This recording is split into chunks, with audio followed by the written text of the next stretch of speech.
Pigie makofi mazuri mtumishi wa Mungu William. Haleluya. Natumai uko kwa mitambo iko sawa. Amen. Kwa hivyo nataka nichukue fursa hii kualika mtumishi wa Mungu Sister Happiness all the way from Tanzania kwa ajili ya kutuhudumia jioni ya leo. Piga makofi na vigelegele. Haleluya. Amen.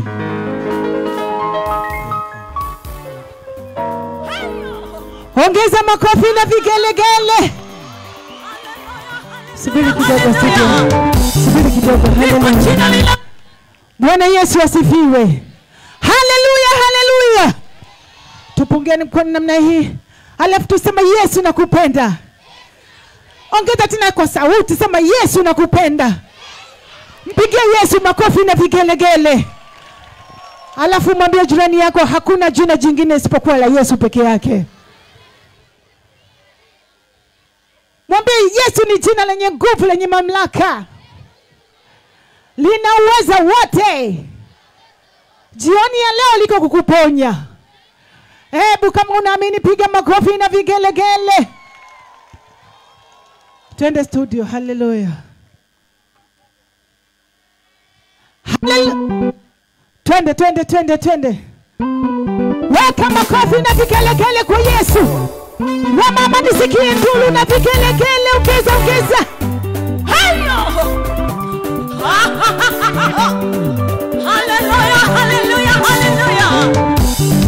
Liko jina linalozidi majina yote. Ni jina la mwanaume aliyeshinda kifo na mauti. Si jina jingine isipokuwa jina la Yesu. Haleluya.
aliyetokwa na damu litakufariji na wewe ili jina la Yesu. Litakufariji na wewe ili jina la Yesu. Uwe katika magonjwa, ita jina la Yesu. Uwe katika dhoruba, ita jina la Yesu. Uwe katika matatizo, ita jina la Yesu. Uwe katika majanga, ita jina la Yesu. Hujawahi pata mtoto, ita jina la Yesu. Hujawahi pata mtoto, ita jina la Yesu.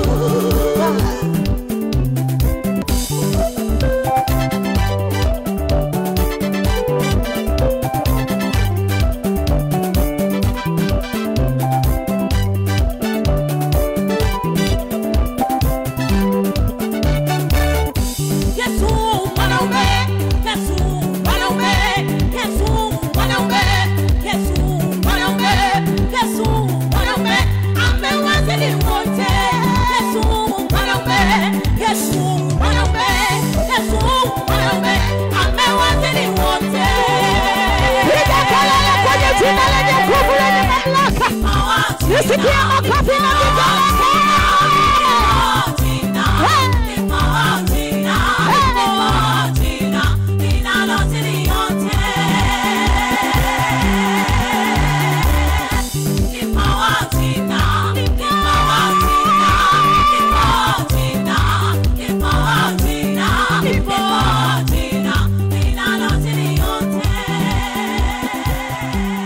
ongeza makofi na vigelegele kwenye jina lenye nguvu. Kama unaamini jina lenye nguvu, piga makofi na vigelegele. Ongeza tena makofi na vigelegele. Asante. Hayo. Haleluya. Piga vigelegele na shangwe. Hiyo haitoshi. Nisikia vigelegele na shangwe. Haleluya. Basi ni muda mzuri ambao nataka nimwalike mama wetu mtumishi wa Mungu Sister Rose Muhando kwa ajili ya huduma. Piga shangwe na vigelegele kwa ajili ya mama Rose. Haleluya. Amen. Karibu sana mama. Haleluya. Haya, wangapi wanampenda Yesu? Wangapi wanajua uweza wa jina la Yesu? Nyosha mikono juu.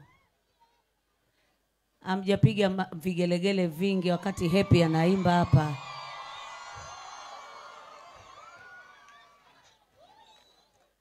Haleluya. Si unaona Happy tunafanana eh? Unaona vile anacheza. We, kila mtu na mwalimu wake. Pigie Yesu makofi mazuri basi. Mbona mwingine umenuna? Mwenzangu wewe uliokuwa kama mimi usiwahi nuna. Makosa sana. Ukijiona tunafanana tu usikasirike. Wewe cheka masaa yote ndo ahueni yako. Tunaelewana? Piga makofi na utabasamu. Haya maisha ndo haya, hakuna maisha mengine. Si ndio? Kama una mengine maisha yanyoshe mikono, lakini maisha haya unaoishi ndo haya. Hata ukikasirika, hasira ibadilishi maisha yako. Si ndio? Jina la Yesu ndio litabadilisha maisha yako. Pigia Yesu makofi mazuri. Haya, wale wakina mama ambao hawana roho mbaya, mpigie Yesu vigelegele. Sasa mwanamke anapigaga sauti hiyo, sio napiga. Mwanamke anapiga sauti, si ndio?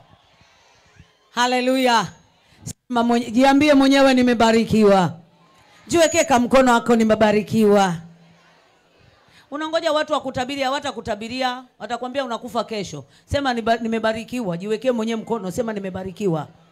Usimwangalie jirani yako, jisemee peke yako na Mungu. Sema nimebarikiwa. Kwa jina la Yesu. Sitaona njaa tena. Lazima niinuliwe. Si ndio? Na hapa nimeambiwa niwe huru. Unajua uhuru? Sio yule uhuru, uhuru wa Yesu. Weka mikono. Weka mikono namna hii. Napenda nione waliokaa mbele wanatabasamu. Kama umekasirika rudi nyuma kule.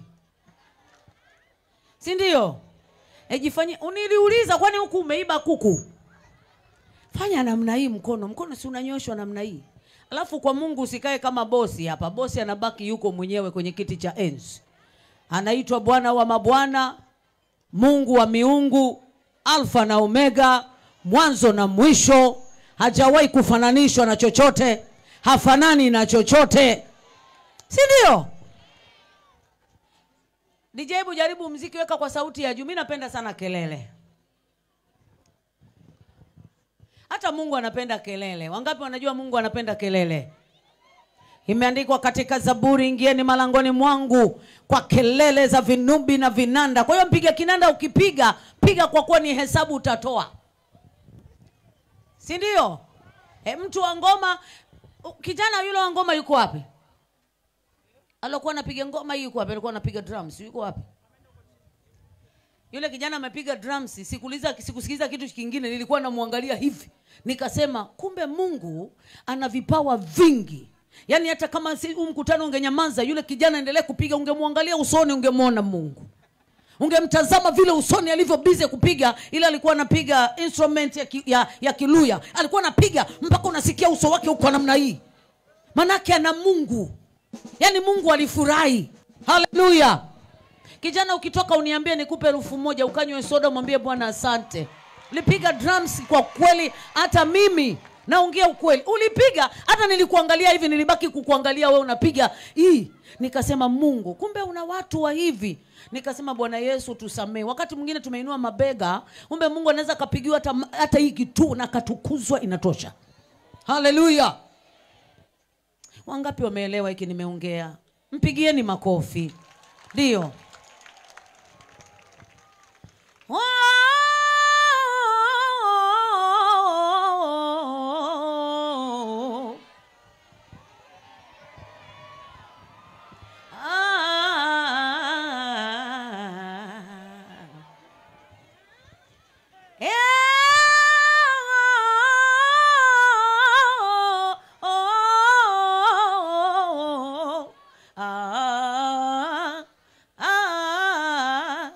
Kiatu kivue. Mungu alinena naye Musa hicho kiatu. Alinena naye Musa hicho kiatu. Anasema na wewe hicho kiatu.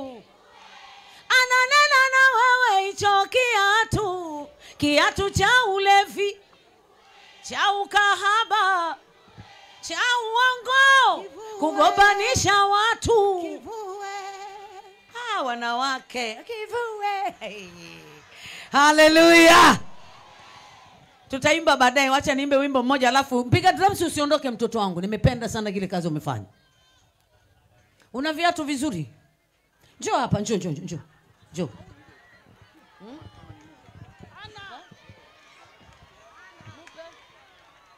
Haleluya. Ingawa mama sisi wafupi, lakini hujanizidi miaka, tuheshimiane. Sikia. Mimi nampa hela akanunue viatu vizuri. Akiwa napigia Mungu hapa na yeye apendeze kama wengine. Na yeye astawi kama wengine. Happy, nipe simu yangu nifanye kitu hapa. Na wewe kama unatamani, naomba uje mweke hata shilingi 100 pale kabla sijaimba. Wachawi wanasema anafanya vile pele hataki kutuimbia, anampa anafanya nini? Ushindwe kwa jina la Yesu. Wewe unaona raha gani apigane hii vita alafu avae vibaya? Na sisi tumepaka uwanja kama magoli ya mpira hapa. Na namba 0. Weka chap. Weka mtoto wangu. Mimi ni mama wa watoto kama wewe. Weka makofi na vigelegele kwa Yesu. Ongeza duru. Iangalie vizuri iko sawa. Sijasikia, ongeza duru. Ndio. Tuseme woyo. Haya, subiri kidogo. Woyo. Rozi anaweza. Yesu anaweza. Rozi anatoa hela. Haleluya. Hebu punguza kelele, sikia. Si ndio jina lako ndio hili? Asante sana. Hii 1500 unapata kiatu chako kizuri mwenzangu. Unatembea uko zako hapa. Makofi na vigelegele. Ndio mtoto wangu. Wewe usiache kutumikia Mungu. Wewe. Nenda kakae, usiache kumtumikia Mungu. Muujiza. Na usiondoke kwa Mungu, sawa? Sadaka imepanda. Kuna wachawi wanasema sasa anatuonyeshia. Kwani wewe wakati unamwona ana viatu hujamuona, usilimuona? Na mbona hukuona kama anafaa kuvaa vizuri kama wewe? Si ndio? Kama unasema sio Mtanzania mwenzangu, sawa, ni mtoto wa mbinguni mwenzangu. Tunaelewana vizuri? Ndio. Kapiga ngoma hapa, watu wanaimba. Ukweli mimi sikuangalia mtu yoyote. Nilimwangalia dada akiimba, nilipokuja kutupa macho hapa, nilimwona anapiga mpaka unasikia, unamuona ndani rohoni ana Mungu. Ana nani? Ana Mungu. Wewe umekalia kuvuta bangi tu mpaka umekuchoka mtaani. Haleluya. Nimepewa hii nusu saa, acha niitumie vizuri. Si ndio? Mama ambaye anaenda kanisani hana kitu cha kujifunika, njoo shika hii hapa. Mama mzuri kabisa anasema mimi naenda kanisani sina kitu cha kujifunika. Pigia makofi na haleluya, mama ubarikiwe. Haleluya. Amen. Mimi ndivyo nilivyo, hata sio kwa ajili yako, ndo maisha yangu yako hivyo. Oh yes. Na sijawahi kupungukiwa. Kila nikitoa nina mabegi 12 ya nguo navaa mpaka nimezisahau. Ni kwa sababu nafanya kwa mwingine ili naye hata akitokea hivi watu wafurahi. Fanya baraka kwa wengine. Haleluya. Amen. Fanyika baraka kwa wengine. Umenyima wangapi na umepokea vingapi? Uchoyo mpaka kila saa sura haiwezi kutabasamu. Kila saa ukipita huko tu hivi. Habari zenu? Huko tu hivi. Umekasirika mpaka wanja unakataa kukaa kwa sababu ya kukasirika. Mpe mwingine Mungu afanye kwako. Haleluya.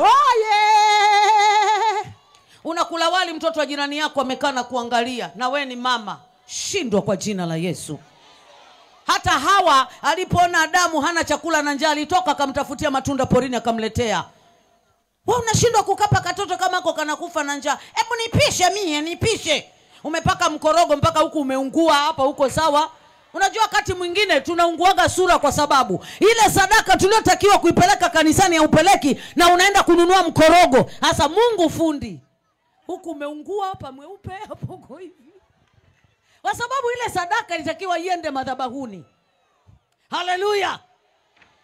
Sisi nasema wachungaji wanakula sadaka zetu, tukiwapa hela wanakula. Umetoa 100, kwani mtu anaweza kala 100? Sadaka yako yenyewe 100. Atakula 100? Hapana. Miaka 21 sasa hii niko naendelea kuimba. Siri kubwa nilijua moja tu. Kujua hawa ni nani. Moja. Mimi mchungaji akila chakula changu namwambia asante Yesu umeniona. Yaani hiyo ndo nasikia raha, yanasema Mungu hapa nimekufanyia. Mchungaji ukiona hajawahi kula hata 100 yako umelaaniwa. Itafuta hiyo baraka kwa nguvu zote. Mpelekee hata 1000 akila. Amwambie Mungu kitu na wewe upokee. Napenda niwaambie mimi nimezaliwa hapo, naambia hivi ukweli. Unaona hii ukivuka Lungalunga hapo Horohoro, kwa Wadigo huko na kwingine huko Tanga ndio kwetu. Wewe nikikwambia jambo nakwambia kuna mahali kumekuwa masikini si kwa sababu tuna ardhi mbaya, uchoyo. Uchoyo, yani uchoyo mpaka umeweka alama. Ukipita mchoyo, nala na bwanangu tu hapa nala. Nimepika samaki mimi nala na bwanangu. Ukiamba kanisani utoe, hutoi. Hata jirani yako mwenye njaa mtoto mdogo hutoi. Wengine hata mmeolewa mnateza watoto wa waume mliowakuta. Mama wa kambo umekauka, sura kali imekukaba. Kwa sababu ya roho mbaya. Niulize, mtoto ana miaka 5 anakuudhi nini? Anakuumiza nini? Mpaka una hasira. Mungu akamuuliza Kaini, Kaini, mbona umekuwa na ghadhabu na uso wako umekasirika? Likanuna kisa tu kutoa. Alafu ulivyo hauna akili eti nyama hiki chakula kizuri cha bwanangu, watoto mtakula wenyewe sukuma. Wala watoto ni wa maana kuliko hiyo mwanaume wako. Hakuna mwanaume mwenye akili timamu akakuangalia ukitesa mtoto wake halafu yeye umwambie baby I love you. Hakuna mwanaume, labda kama umemroga. Hivi hakuna mtu anaweza. Wewe ukimwona mtoto amekaa hapo pembeni yako, ona kama ni wa kwako. Na kuna wengine hamjawahi hata kushika mimba, lakini mna roho mbaya kama vile mmeshawahi kubeba mimba.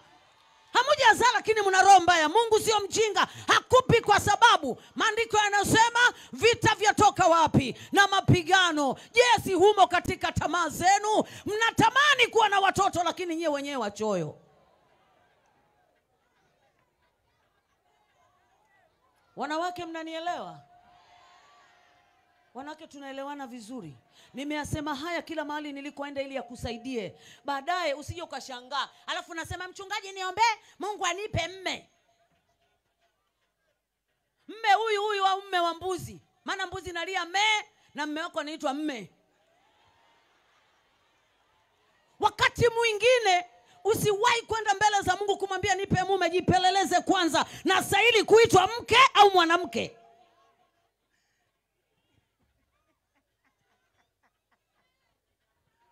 Yani ngoja nikwambie, una tabia mbaya mpaka hata waganga wamekupa dawa zimedunda. Yani hazifanyi kazi tena. Maana anasema mganga mwenyewe anasema mimi shetani ila wewe umenizidi. Na wale wa mama mmeolewa mikono juu. Wa mama wale wameolewa mtukuzeni Bwana. Mikono pigeni vigelegele. Swali langu moja, umeolewa na mme wako au na mme wa mtu?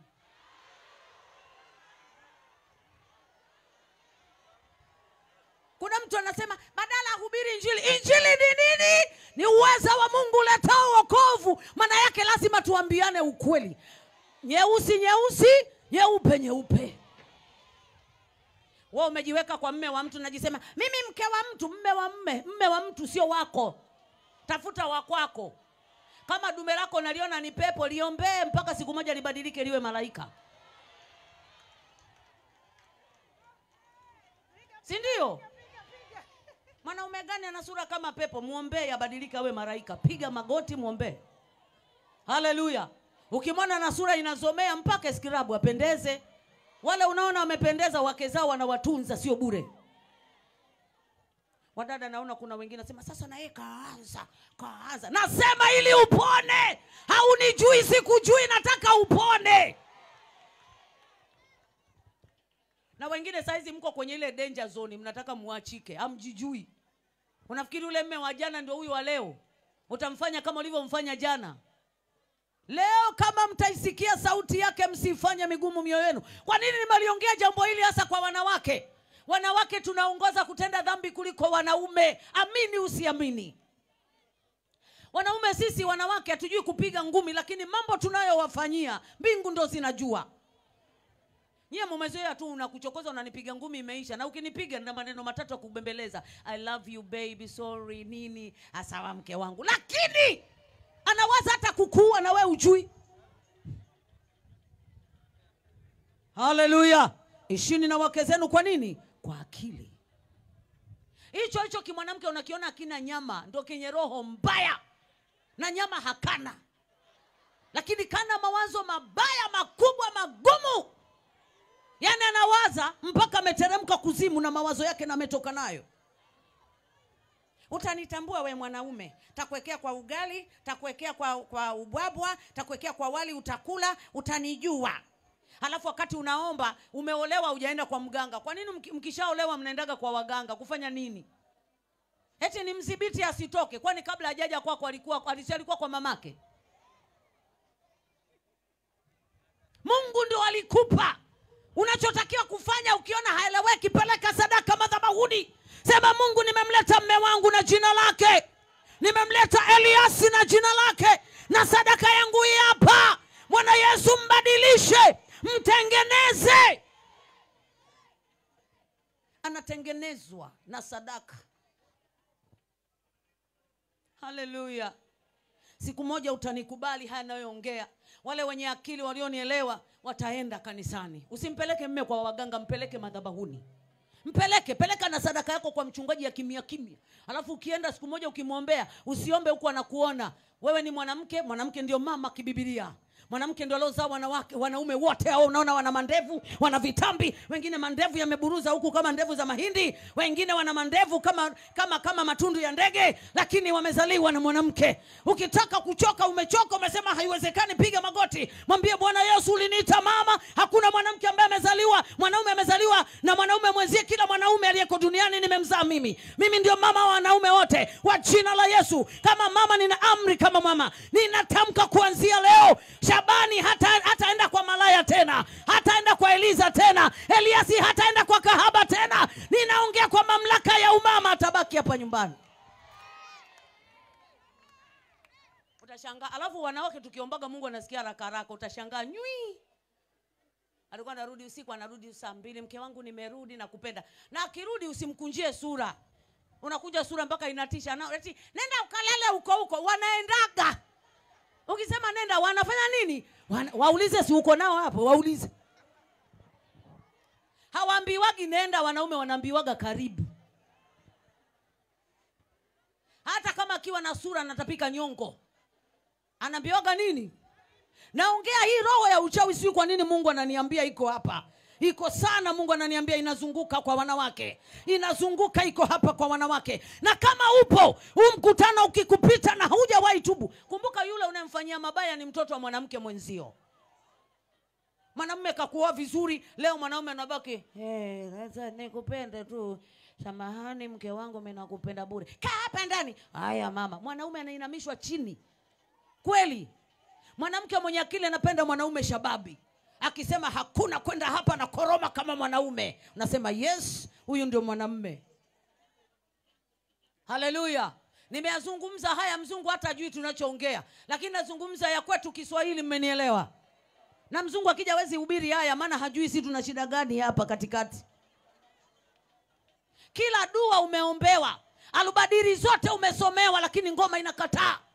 Leo kama mtaisikia sauti yake, msifanye migumu mioyo yenu. Mtu mmoja anasema kwa nini? Sikiliza, mara moja nilijua thamani ya msalaba.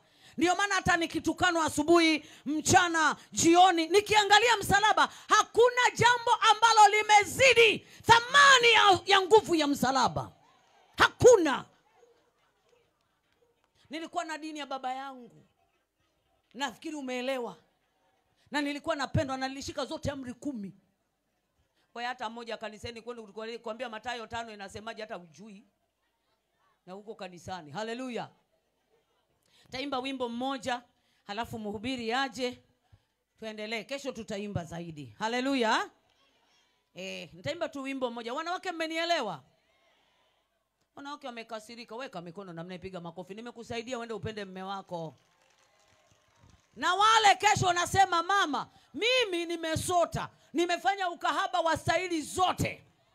Nimeshindwa, usiniambie mimi. Ila na hata leo unasogea hapa mbele, unamwambia Mungu, Yesu niko hapa, naomba nisaidie. Wacha kujikaza alafu uje uliwe na mke wa mtu kwa kuiba mume wake. Unamwambia Yesu niko hapa, niponye, nisaidie, nibadilishe. Ukinipa nipe mume wangu mwenyewe. Wangu mwenyewe nipe. Anasema mkiomba lolote kwa jina langu na mimi nitafanya. Na mimi nilishawahi kumwambia Mungu, ukinipa mume usinipe mjinga. Mjinga hata ajielewi. Si kuna wanaume hapa nyewe wakaka. Muko hapo, baby nakupenda, unajua nakupenda, nataka tufunge ndoa. Unakaka unalambalamba ulimi kama unaonja mboga na ni mtoto wa kiume. Ushindwe kwa jina la Yesu. Mungu akurudishie uhalisia wako wa mwanaume. Wanawake ndo tunajishauaga. Najua nilienda pale. Sasa hivi mpaka na wanaume, baby unajua nilienda pale. Sasa unajiramba na una ndevu. Kuanzia leo watoto wa Bangladesh, Mungu awajalie mbaki kuwa wanaume. Muendelee kuwa nani? Wanaume. Marufuku ku left group. Haleluya. Mmoja akasema Rose simpende, hata mimi sijaja unipende. Utanipenda unanikuta wapi mpaka unipende? Nichukie hivyo hivyo, lakini injili lazima ihubiriwe. Mimi ukinipenda kwanza utanisikiliza, nichukie ili unisikilize vizuri. Na kama umenichukia jaribu kuinua tu 5 uende hivi, kama utaenda pale uende. Aishivyo Mungu, labda malaika wapo kazini. Ukichukia nilichosema mwanamke au mwanaume, nakwambia ukienda kulala na mke wa mtu utapigwa, na leo ukienda kulala na mume wa mtu utafumaniwa, utapigwa, ili kesho iwe ushuhuda kwamba Yesu ulisema. Yoyote akitoka hapa leo akalale na mume wa mtu, apigwe asipigwe. Wezi wote hawawezi kusema hii ni ngumu kumeza. Apigwe wasipigwe. Wakati mwingine wokovu hauji isipokuwa kwa viboko. Mungu anakutandika, unarudi shafumaniwa, macho yamekutoka kama ngumi za mlevi. Haleluya. Wangapi wamependa Yesu mwenyewe? Pigia vigelegele na makofi mazuri. Pigia tena nisikie kelele zile nzuri. Kuna wakaka wanasema mama umeshatuharibia. Wadada hapa watu wacha leo. Wadada hapa watu wacha, hata ukimwambia nakupenda ni afadhali ya kuache apone na we upone.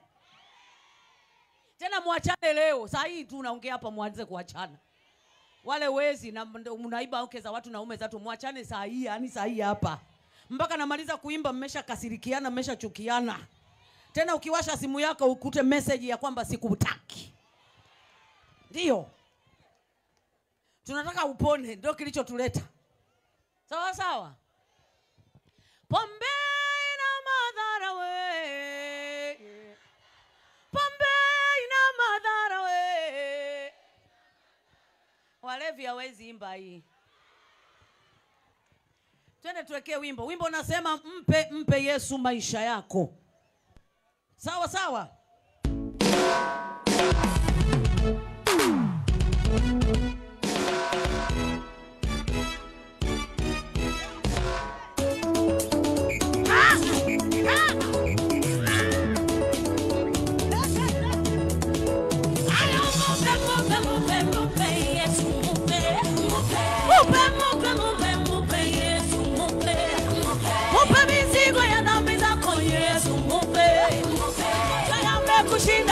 Wapi nuru kidogo?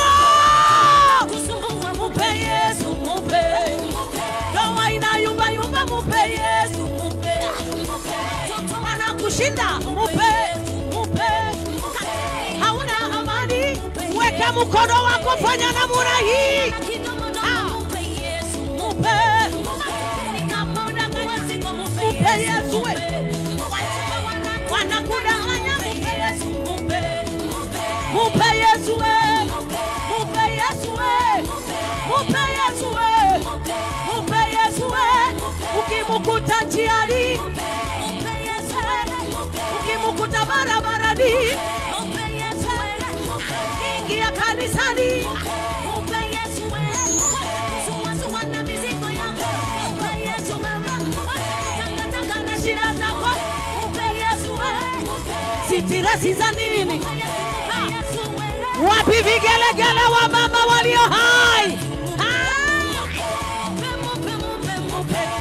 Mupe Yesu we, mupe Yesu we, mupe Yesu we, mupe Yesu we, mupe Yesu mama, mupe Yesu we, mupe Yesu mama, mupe Yesu we.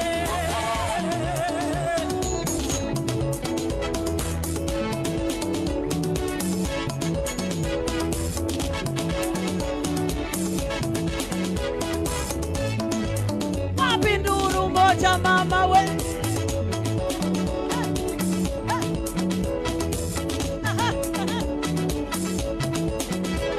ale peleka peleka peleka peleka peleka peleka peleka peleka peleka peleka peleka peleka Yesu peleka peleka peleka peleka peleka peleka peleka peleka peleka peleka peleka peleka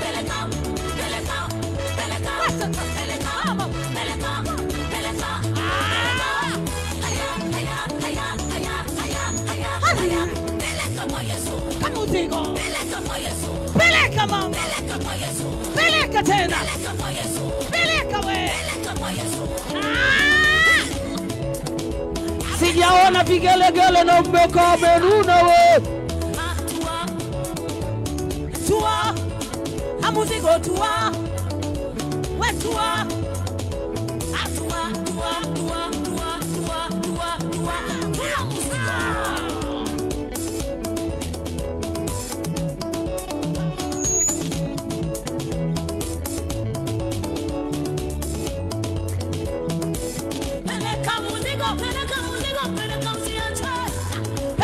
magonjwa peleka jambo peleka kwa Yesu muziko wanabi peleka kwa Yesu peleka kwa Yesu peleka muziko ya mifungo peleka kwa Yesu peleka uliyokumu peleka kwa Yesu peleka nyumba ndogo peleka nisikie vigelegele na nduru za utukufu wewe peleka kwa Yesu peleka maendeleo yetu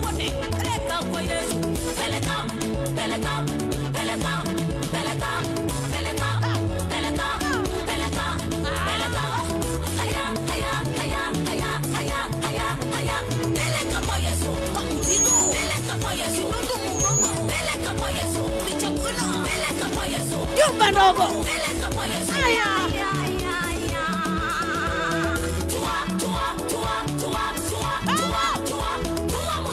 mzigo wa dhambi wakahaba wezangu tendeni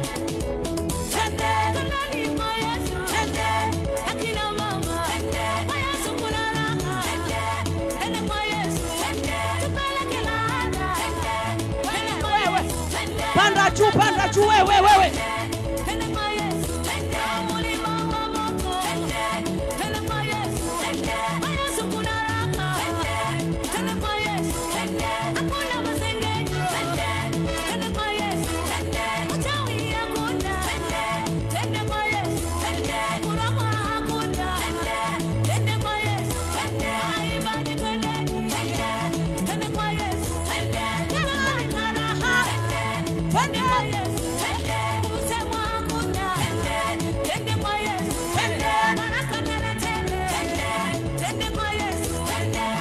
weka mikono juu na muda hii fanya hivi wewe mama wewe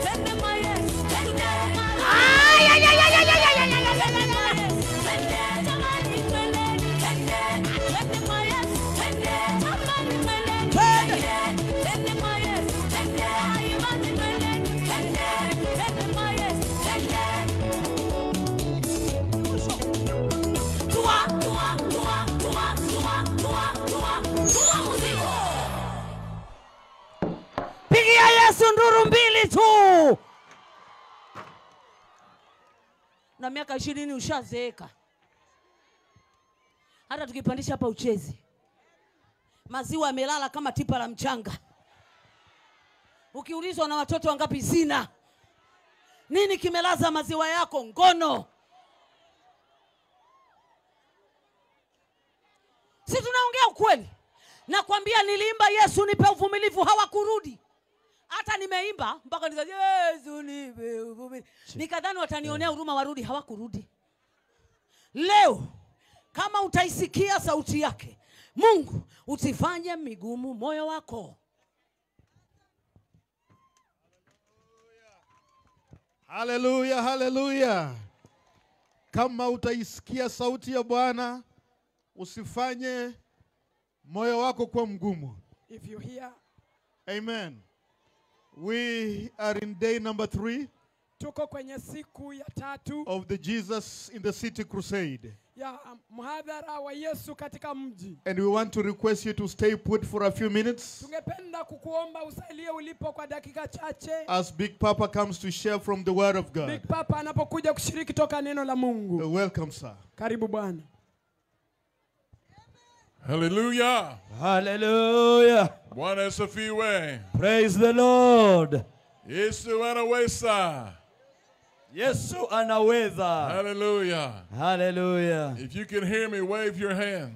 Kama unanisikiza punga mkono. All the way over here, wave Kutoka your hand. nyuma kote punga mkono.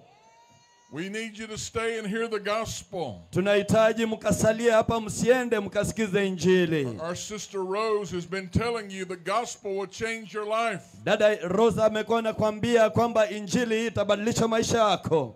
And the word that we're going to study tonight, na neno ambalo tunaenda kushiriki usiku wa leo, is about a man named Bartimaeus. ni kuhusu mtu huyu aliitwa Bartimayo. Bartimaeus was a very poor man. Bartimayo alikuwa mtu maskini tu. He was a blind man. Alikuwa tena kipofu. He lived in the city of Jericho. Aliishi kwa mji wa Yeriko. And the Bible says in Mark chapter 10, na Biblia inasema kwa Marko 10, that Jesus went to visit the city of Jericho. ya kwamba Yesu akatembelea mji huu wa Yeriko. The Bible says he went to Jericho. Biblia inasema akaingia Yeriko. And he came out of Jericho. na akatoka Yeriko. It was the last time that Jesus would go to Jericho. Ilikuwa ni mara ya mwisho Yesu angeenda pale Yeriko. It was the last time that Bartimaeus could see Jesus. na ilikuwa ni mara ya mwisho Bartimayo kumwona Yesu. It was the last opportunity Bartimaeus had to hear Jesus. Ilikuwa ni fursa ya mwisho Bartimayo angemsikiza And I want you to Yesu. understand something tonight. Na nataka uelewe kitu usiku wa leo, That you're going to die. ya kwamba unaenda kufa. And when you die, na ukifa wewe, it will be too late to call on Jesus. itakuwa umechelewa kumuitia Yesu. When are you going to die? Wewe unaenda kufa lini? You don't know. Haujui. How are you going to die? Unaenda kufa vipi? You don't know. Haujui pia. Tonight may be your last night. Usiku wa leo inaweza kuwa usiku wako wa To mwisho cry out to Jesus Christ. kumlilia Yesu Kristo. Jeremiah,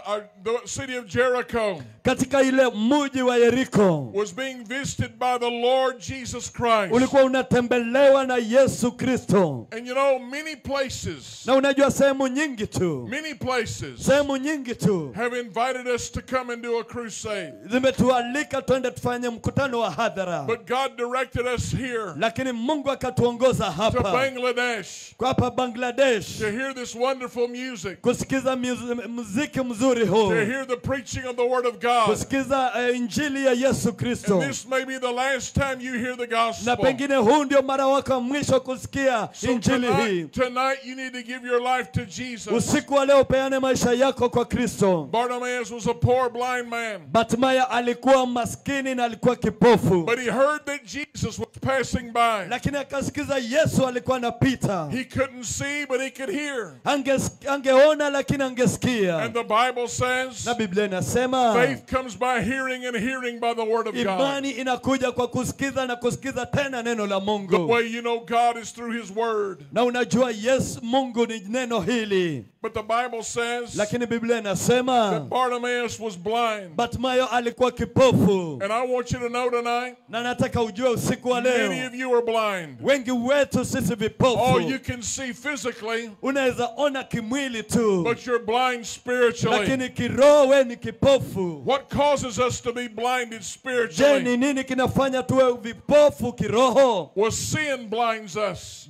Dhambi inatupofusha. In John chapter 3, Yohana 3, the Bible says Biblia inasema that sin causes the wrath of God to be upon us. ya kwamba dhambi hufanya ghadhabu ya Mungu kuwa juu yetu. Now, there is pleasure in sin for a season. Na ya kwamba kuna furaha tu kwa dhambi kwa muda mfupi. You can take drugs and feel good for a small time. Unaweza jidunga dawa ukahisi vizuri kwa muda mchache tu. Alcohol will numb the pain in your life for a small time. Pombe inaweza ondoa uchungu kwa muda mchache tu. Sexual immorality may bring you pleasure for a small time. Usherati wa ngono unaweza kupa tu raha kwa muda mchache There's tu. pleasure in sin for a season.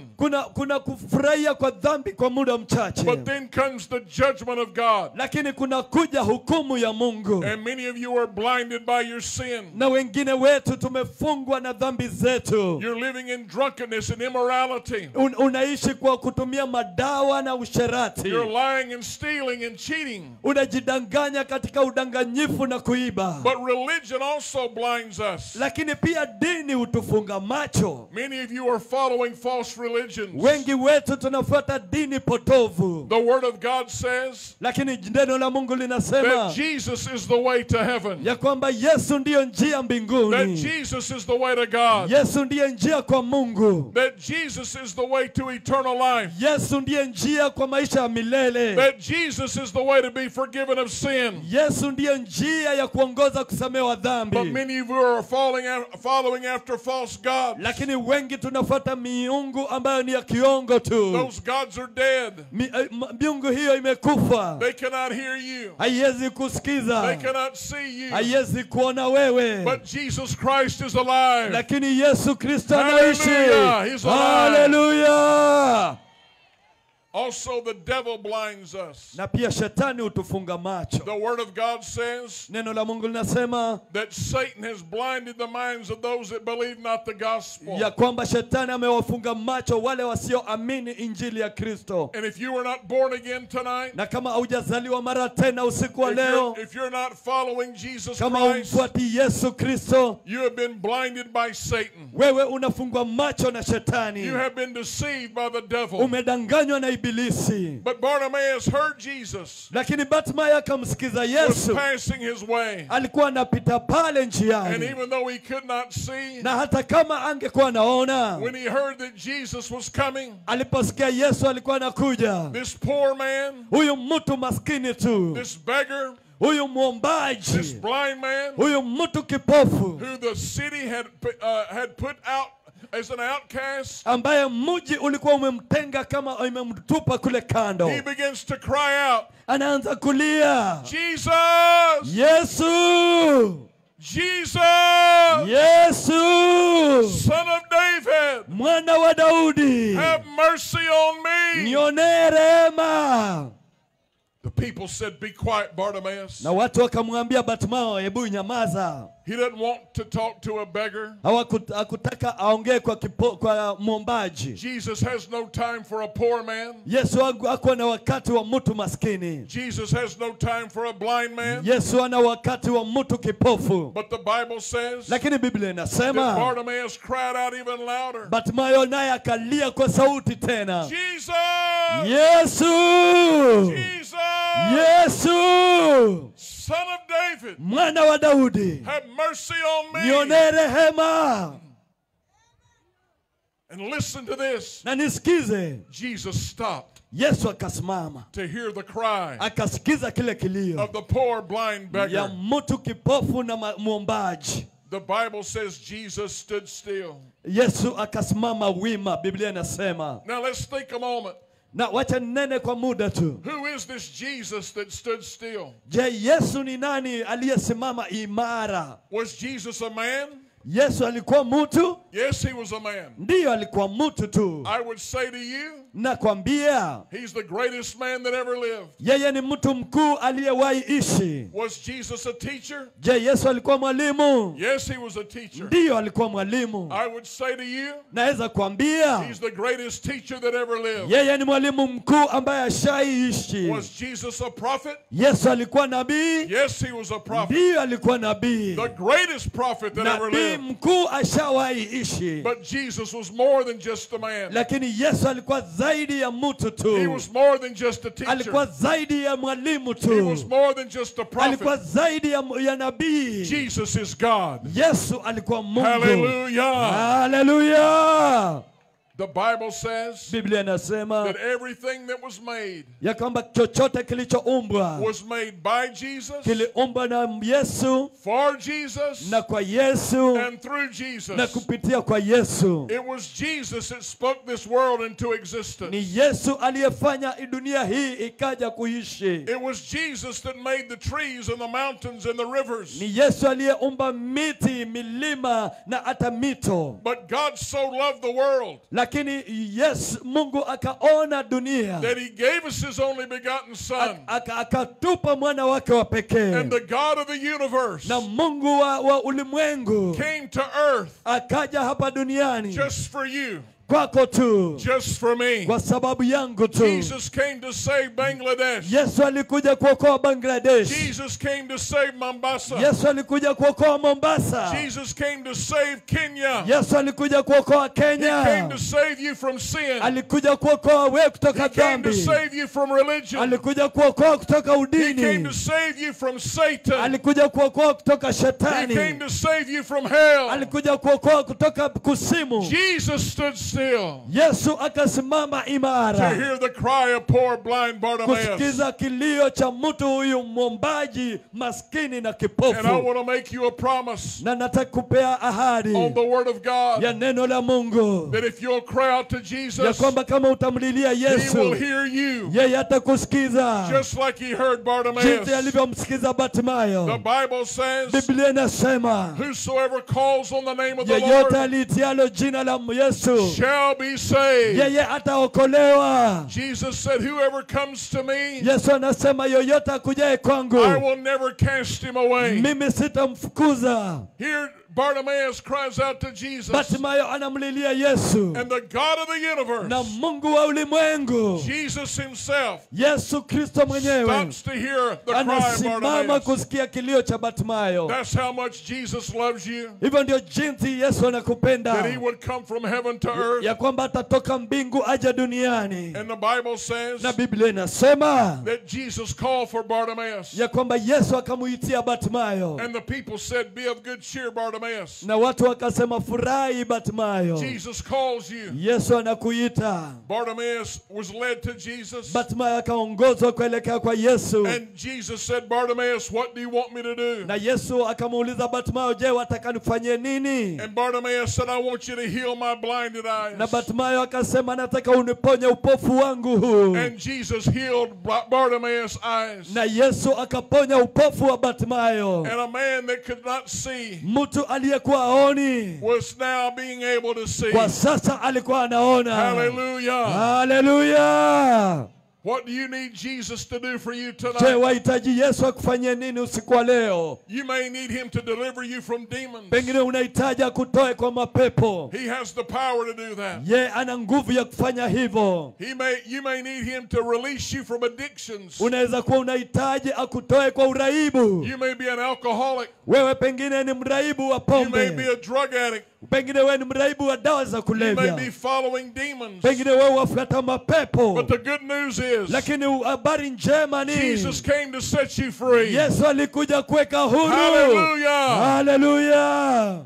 He's calling you right now. Akuita leo. Will you come to him? Je, utakuja kwake? Bartimaeus did. Bartimayo alifanya But hivyo. there's something interesting in this Lakini kuna story. kitu cha kufurahisha kwa hadithi When hii. Bartimaeus came to Jesus, Bartimayo alipomkaribia Yesu. now remember he was a poor man, Kumbuka alikuwa maskini, but he owned this piece of cloth. lakini alikuwa na nguo fulani. This one piece of cloth was Alikuwa na- all that he possessed. Alikuwa na nguo moja, hiyo ndio alikuwa nayo tu, But it was very valuable to Bartimaeus. ambayo ilikuwa ni ya kweli na dhamana kwake. In the daytime, Mchana he would put the cloth in front of him. angeweka nguo mbele yake, And when he begged for people to help him, na alipoomba watu wamsaidie, they would put food and money on that cloth. wangeweka chakula na pesa pale kwa ile nguo. At nighttime, Na usiku, he je, would wrap himself with that cloth angejifunika na ile nguo so he could find a safe place to sleep. ili akapate mahali pazuri pa kulala. But Bartimaeus took this one piece of clothing, Lakini Bartimayo akachukua vazi moja hili lake, his only possession, iliyokuwa ni mali yake pekee, and he threw it away na akaitupa kando, and came to na Jesus. akaja kwa Yesu. When you come to Jesus, Unapokuja kwa Yesu, you don't bring your other gods. hauleti miungu yako You mingine, don't bring your other religion. hauleti udini wako You mwingine, turn to him from your idols unamgeukia na kila kitu, because he's the true and living God. maana yeye ndiye Mungu wa kweli. Hallelujah. Haleluya!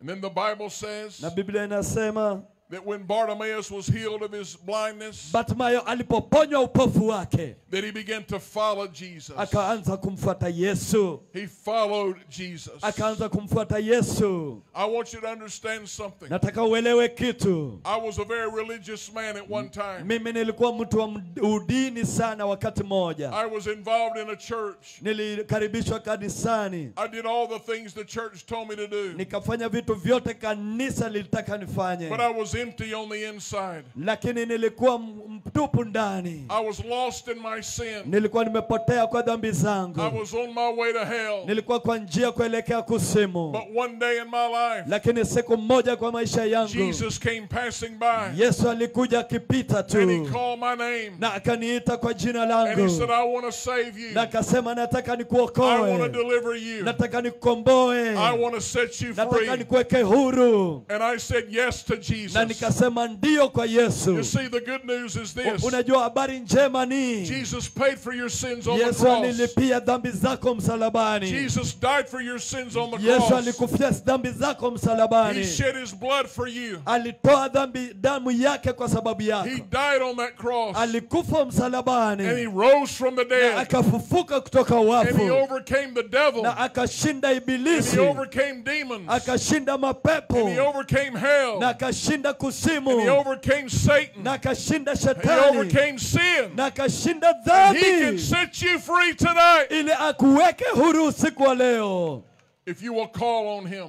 Kama unamuitia tu. Now listen carefully. Nisikize vizuri. One day you're going to die. Wakati moja utakuja ufe. One day the pastor's going to die. Na wakati moja huyu mchungaji atakufa. One day Big Papa's going to die. Wakati moja huyu baba mkubwa atakufa. And before the doctor can sign your death certificate, Na kabla madaktari wakaeke sahihi kwa ile karatasi ya kifo chako, you're going to be standing before God. utakuwa umesimama mbele ya Mungu. Not some prophet, Si mnabii fulani tu, not a church, si kanisa fulani, not a religion, si dini fulani, not the witch doctor, si mganga yule, not your dead ancestors. si wale waliokutangulia You're going to mababu. be standing before the Lord Jesus Utakuwa Christ. unasimama mbele ya Yesu Kristo Bwana. And the moment you die, Na unapokufa hivi, you'll either go to heaven utaenda mbinguni or you'll go to hell. ama utaenda kuzimu. If you don't come to Jesus, Kama utakuja kwa Yesu, the Bible says you'll be cast into hell. Biblia inasema utatupwa kule kuzimu. But if you come to Jesus, Lakini kama utakuja kwa Yesu, you will ever be with him in heaven. milele utakuwa naye kule mbinguni. The wonderful place of heaven. Mahali pazuri pa ajabu mbinguni. No more poverty. Hakuna umaskini. No more sickness. Hakuna ugonjwa. No more murder. Hakuna chochote kibaya. It'll be a perfect place. Kitakuwa ni mahali pazuri No tu. more diseases. Hakuna magonjwa na But the maradhi. only way you can experience that Lakini njia moja ndio ushuhudie hayo is by trusting Jesus ni Christ. kumtumainia Yesu Kristo. And so when you die, Na kwa hivyo ukufapo, where will you spend eternity? je, utaenda umilele wako wapi? If you and I were sitting down right Kama now, mimi na wewe tungeketi chini leo having tea together, na tuwe na chai and I ask you, na tuulizane, if you were to die today, nikuulize ungekufa leo, would you go to heaven?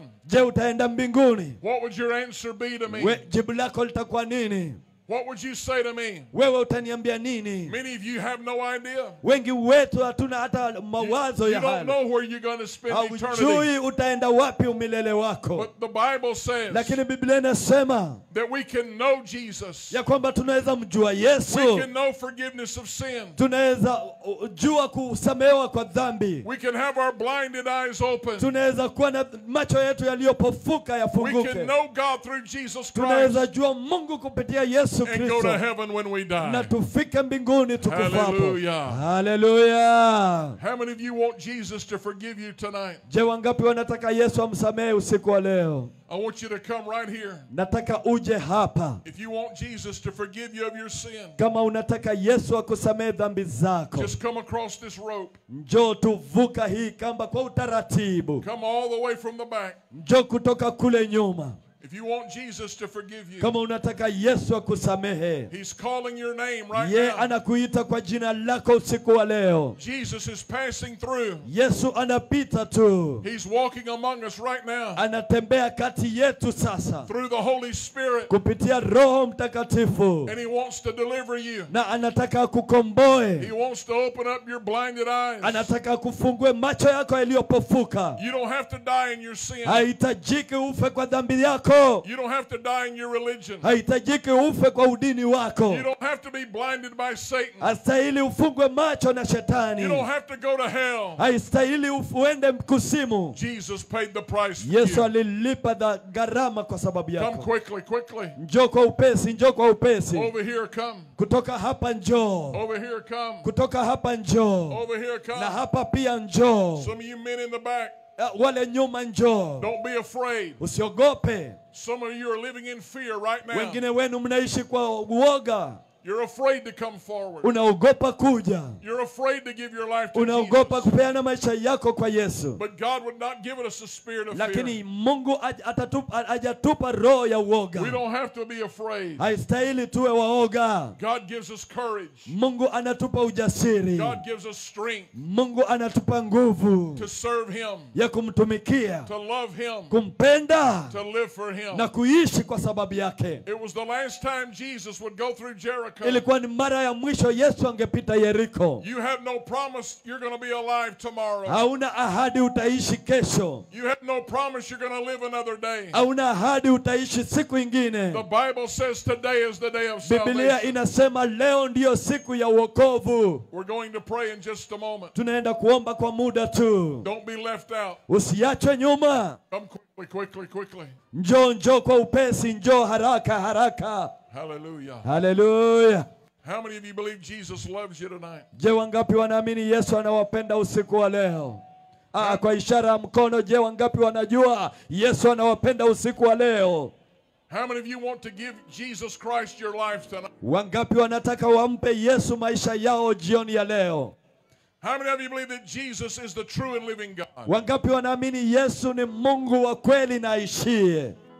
I'm going to ask you to cry out to Him right now. Nataka nikuulize ukamlilie wakati huu.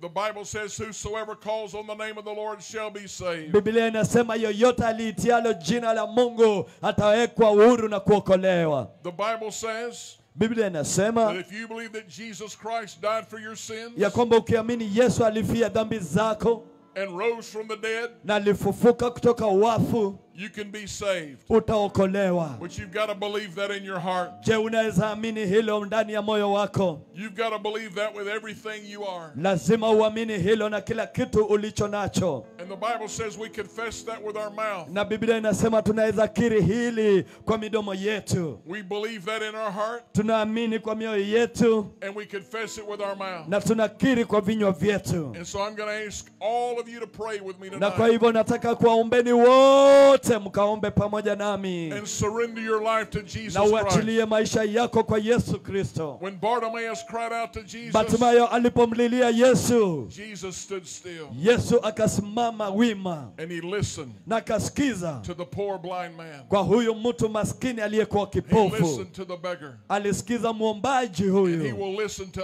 us tonight. atatusikiza pia sisi usiku wa leo. Amen. Amina. Hallelujah. Haleluya. I'm going to pray in English. Nitaomba kwa Kizungu Pastor's going to pray in Swahili. na mtumishi wa Mungu ataomba kwa Kiswahili. And I want you to pray this prayer of faith Na naomba uombe ili ombi la imani after Pastor out loud where I can hear nyuma you. yangu, baada yangu, na uombe kwa nguvu na sauti. Are you ready to pray? Je, uko tayari kuomba? If you are, say yes. Sema ndio kama uko tayari. Je, uko tayari kuomba? Let's bow our heads and pray. Tukainamisha vichwa vyetu tukaombe. Be still all over this area. Na ukatulie, ukasimame wima mahali kote hapa. This is the most important decision of your life. Hii ndio maamuzi ya muhimu sana juu ya maisha yako. Pray something like this. Omba kitu kama hiki. Dear Lord Jesus, Sema, Bwana Yesu mpenzi.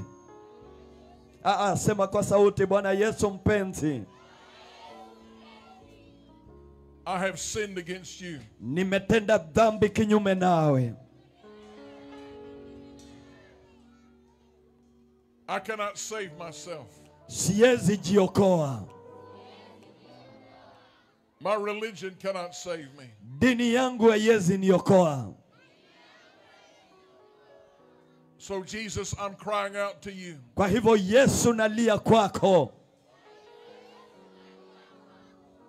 I believe you are the true and living God. Ninaamini wewe ni Mungu wa kweli uishie. Sema kwa sauti, naamini wewe ni Mungu uishie. I believe you died on the cross for my sin. Naamini ya kwamba ulikufa msalabani kwa dhambi zangu. I believe you rose from the dead. Naamini ulifufuka kutoka wafu. And you're alive right now. Na unaishi hata sasa. Please forgive me of my sin. Naomba unisamehe dhambi zangu. I give you my life, Jesus. Ninakupa maisha yangu, Yesu. And I receive you as my Lord. Na ninakupokea kama Bwana. My God. Mungu wangu. And my Savior. Na Mwokozi wangu. Save me right now. Niokoe sasa hivi. And take me to heaven when I die. Na nichukue mbinguni ninapokufa. But until I die, lakini kabla nife, I will serve you. Nitakutumikia. I will live for you. Nitaishi kwa sababu yako. Because you died for me. Kwa sababu ulinifia mimi. Thank you, Jesus. Asante Yesu. In Jesus' name, amen. Kwa jina la Yesu, amina. Amen. Let's clap our hands for Jesus. Pigia Yesu makofi, pigia Yesu makofi. How many of you prayed with us tonight to invite Jesus to be Lord of your life? Je, wangapi wameomba nasi wakamkaribisha Yesu juu ya maisha yao? Amen. Amina, amina. The Bible calls this being born again. Biblia inaita hili tendo kuokoka, kuzaliwa mara tena. We're born physically, now we're born spiritually. Tunazaliwa kimwili, lakini hapa tumezaliwa kiroho. And now you and I are brothers and sisters. Na sasa wewe nami, sisi ni mandugu. You're my sisters, you're my brothers. Wewe ni ndugu yangu, wewe ni kaka yangu, dadangu. In the Lord Jesus Christ. Ndani ya Yesu Kristo. And if you really gave your life to Christ na kama tonight, kweli umepeana maisha yako kwa Kristo, we'll be with him in heaven forever. tutakuwa pamoja pale mbinguni. Let's clap our hands for Jesus. Pigia Bwana makofi, pigia Bwana makofi. Now this is just the beginning. Na huu ni mwanzo tu. You've got a whole life to live for Jesus. Uko na maisha tu hapo mbele ya kumuishia Yesu. So you need to go to a church where they preach the Bible. Kwa hivyo uingie kanisa ambalo linahubiri Biblia. And follow Jesus' commands. Na ufuate amri za Yesu. Pastor William, Mchungaji William is going to come atakuja and share with you na ashiriki nasi what you need to do next now that you've been born again. kile ambacho unastahili kufanya, kwa hivyo umeokoka sasa. But I'm going to ask Pastor John Mark to come pray for you Lakini nataka kumuomba mtumishi John Mark aje aombe nawe as you begin this new life in Christ. na unapoanza maisha haya mapya kwa Kristo. Well, amen. Amina. Let me pray for you tonight. Wacha nikuombee usiku wa leo.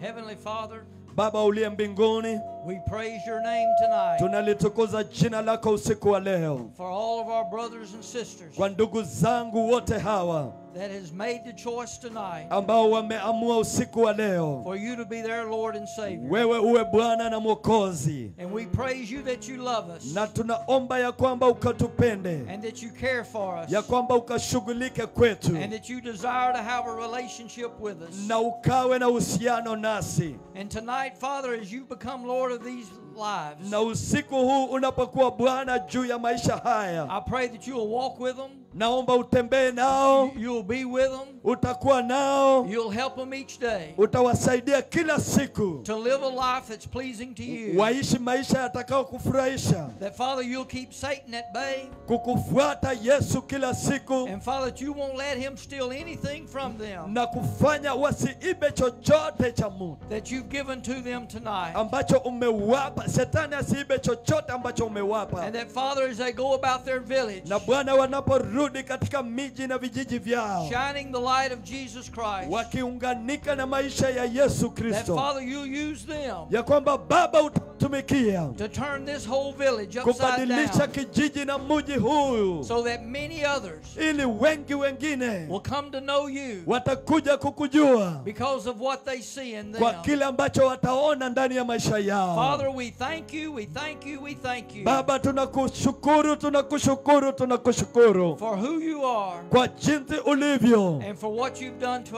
us tonight. na kwa kile umefanya kwetu usiku wa leo. Be with us now. Kuwa nasi usiku wa leo, And it's in the name of Jesus that I pray. na kwa jina la Yesu Kristo ninaomba. Amen. Amina. Amen. Amen. Amina, amina.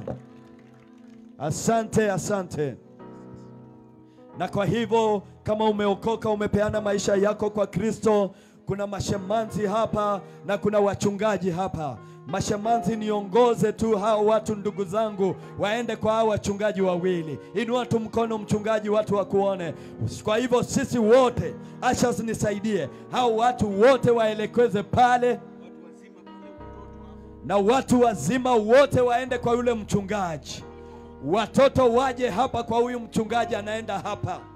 Watoto wote hapa, watu wazima fuata huo mkono wa ule mchungaji. Mashamanzi, nisaidie jameni, nisaidie. Wacha kuonyesha kwa mkono, tembea nao waonyeshe. Watoto fuata huyu mchungaji nyuma hapa. Watu wazima mwende hapa. Asanteni kwa kutii. Asante, asante, asante kwa kutii. Nyinyi ni watu wazuri, nyinyi ni watu wa nguvu. Tunawapenda na tunashukuru Mungu ni kwa sababu ya kile ambacho anatenda. Asante, maana unastahili.